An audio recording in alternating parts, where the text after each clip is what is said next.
De volta para vocês, agora com redação, tá certo? A aula de redação passada foi muito legal, né? Que foi sobre história em quadrinhos. E eu espero que vocês tenham gostado com a leitura proposta para vocês do nosso livro de redação, tá certo? Antes de pegar a nossa agenda, né? De fazer a nossa agenda, de organizar direitinho, como eu sempre venho orientando a cada aula, eu gostaria de pedir para que a gente fizesse a nossa acolhida, nosso momento, né? De conversarmos um pouquinho com Deus, tá certo?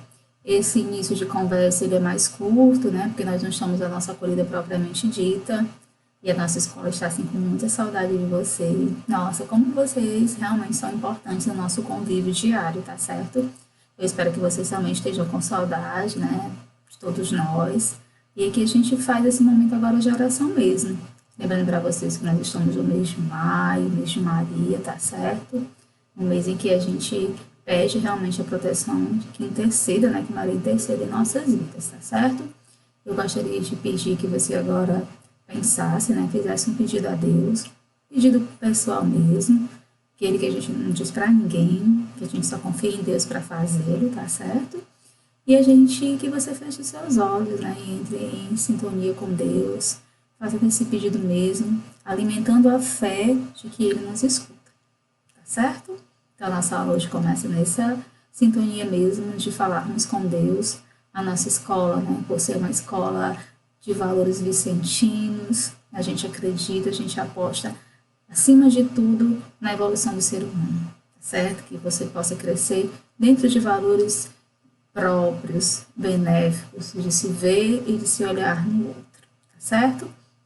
Então, feito isso, né, eu peço aí para que você pegue sua agenda, possa fazer as anotações, né, que é a atividade, a correção da página 71 a 79, tá certo?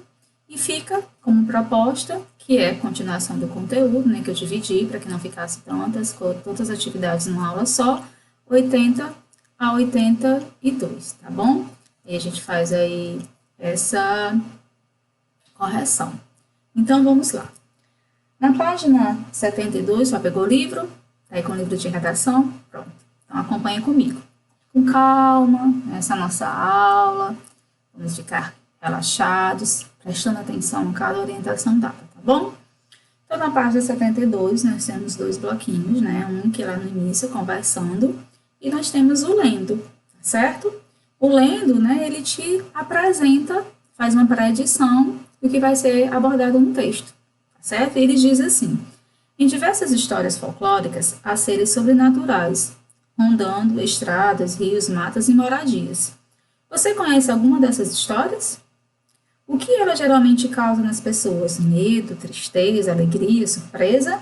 Vamos conferir? Então, como o texto, a história em quadrinho é bem longa, ela tem quase 3 páginas, né? Eu não vou me deter aqui. A gente já viu, né, que é seres folclóricos, tá certo? Aí eu vou só reler o resumozinho que está lá na página 76, acompanha comigo aí na legenda, em que ele diz assim: os seres folclóricos que você viu na história em quadrinho para a casa da avó Tita são criaturas fictícias, né, de ficção, ou seja, eles existem apenas no imaginário, tá certo? Das pessoas. Esses seres geralmente expressam as crenças e as tradições de um povo, que é transmitidas de geração a geração. Cada região do país ou do mundo costuma ter suas próprias histórias. No caso do Brasil, muitas culturas foram absorvidas, como a indígena, a africana e a europeia, principalmente a de Portugal, graças à colonização. Essa variedade de culturas incorporadas contribui para a riqueza do folclore nacional, né? E a nossa escola, inclusive, comemora, né, as atividades do folclore, vocês mesmos participam, né? E vamos torcer para que a gente possa comemorar este ano, tá certo? Aí a gente fica aí na página 76, no Compreendendo. O Compreendendo, ele pergunta para você, né? Você vai dar a sua opinião. Você já conhecia os seres folclóricos que aparecem na história em quadrinho? Que nome eles recebem e o que caracteriza cada um deles? Aí vai variar de pessoa para pessoa. Possa ter uma parte da turma que diga que sim, outras que não.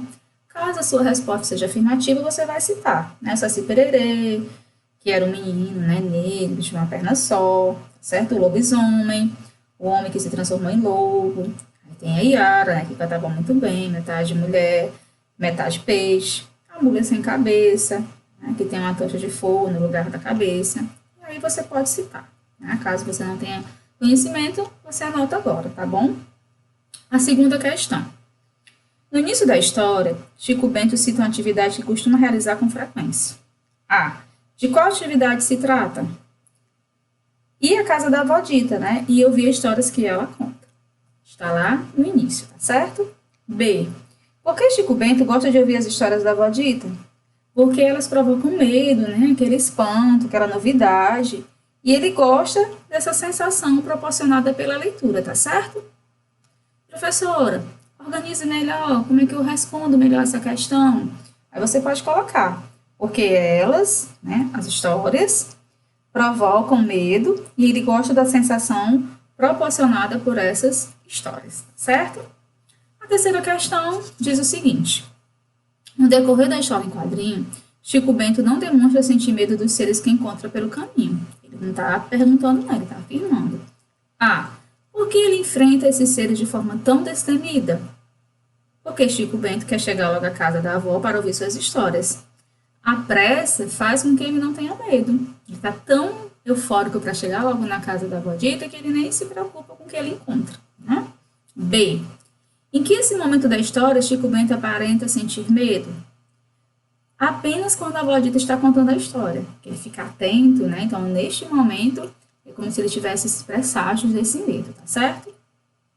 Em sua opinião, o que faz Chico Bento sentir medo ao ouvir histórias sobre os personagens que encontrou pessoalmente no caminho? Né? Porque geralmente essas histórias elas são narradas com um tom de suspense, mistério e causa realmente temor em quem escuta. E se você estiver sozinho, se de repente falta a luz, apagar as luzes, aí você tem aquele medo, aquele susto, né? É natural. D. É possível afirmar que o medo de Chico Bento no último quadrinho é inusitado? Que sentido isso provoca no texto? Explique. Sim, né? O medo de Chico Bento não é uma atitude esperada pelo leitor. Considerando tudo o que ocorreu antes na história, se torna engraçado, porque ele diz não sentir medo, né? Desenvolvendo os seres que ele encontrou ao longo do trajetório para a casa da avó Dita. Então, se ele não teve medo ao encontrá-los, quase que pessoalmente, como é que ele vai ter medo em ouvir falar deles? Né? Então, isso que deixa o texto engraçado. Aí na página 77, dando continuidade, nós temos explorando a história em quadrinhos. A gente vai aprofundar um pouco mais essa leitura. Vai precisar que você tenha lido com mais atenção ou que, de repente, retorne à leitura para poder se adentrar e tirar alguma dúvida, tá certo? Porque às vezes a gente lê rápido, né, e não se atenta ao que está pedindo a questão. Olha aí. Além dos seres folclóricos, quem são os personagens que aparecem na história que você leu? Aí a gente vai ter calma e vamos encontrando Chico Bento, Iro, Zé da Roça e a própria avó Dita. 2. Observando os quadrinhos, é possível saber os lugares em que os fatos aconteceram? Identifique-os. Sim, né? Primeiro na casa do Chico Bento, vírgula, estrada, vírgula, floresta e a casa da avó Dita. Está acompanhando? Está fazendo direitinho a tarefa? Corrigindo? Bota um certinho de lápis. Quando a gente retornar, eu vou dar o ok bem bonito, tá certo? Terceira questão. É possível descobrir em que período do dia a história acontece? A história aconteceu? Justifique sua resposta. Sim, é possível perceber que os fatos acontecem à noite. Por quê? Pela presença das estrelas e da lua, marcada pela escuridão do céu em alguns quadros. 4. A história em quadrinhos é contada em uma sequência de quadros. É composta de linguagem não verbal e muitas vezes também de linguagem verbal. Na história em quadrinho lida, embora predomine a linguagem não verbal, qual é a importância da linguagem verbal? A linguagem verbal completa a não verbal e juntas constrói o sentido do texto. Né? Então, repetindo, a linguagem verbal completa a não verbal e juntas constrói o sentido do texto. Essa é a resposta. Quinta, em uma história em quadrinho, né, predominantemente verbal, a história pode ser apresentada como um diálogo ou um monólogo. Aí a gente abre um parênteses para explicar.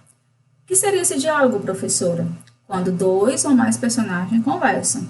O que seria um monólogo? Quando um único personagem fala consigo mesmo, com o público ou simula um diálogo. Né? Ao item A.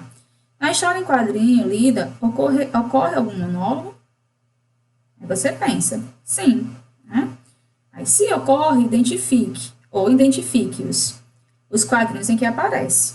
Há monólogo em todos os quadrinhos da página 72. No primeiro e no segundo quadrinho da página 73. No primeiro quadrinho da página 74 e no primeiro, segundo e quinto quadrinho da página 75. Aí você vai ver lá pela definição de monólogo, né? Quando um único personagem fala, tá bom? Em quais momentos o personagem principal estabelece diálogos com outros personagens da história? Quando é que isso vai acontecer? Quando ele encontra o Saci Pererê, a Yara e os amigos na casa da Bodita. Só nesse momento, tá bom? Sexta questão. Em alguns momentos na história em quadrinho, aparecem recursos de linguagem que representam sons chamados de onomatopeias. Então, onomatopeia é uma figura de linguagem em que ela vai representar sons, né? Que sons cada um deles representa nos quadrinhos a seguir? Ao item A, a gente vai ver o quê? Uma pisada na cabeça da Yara. B, o barulho causado pelos fantasmas, certo?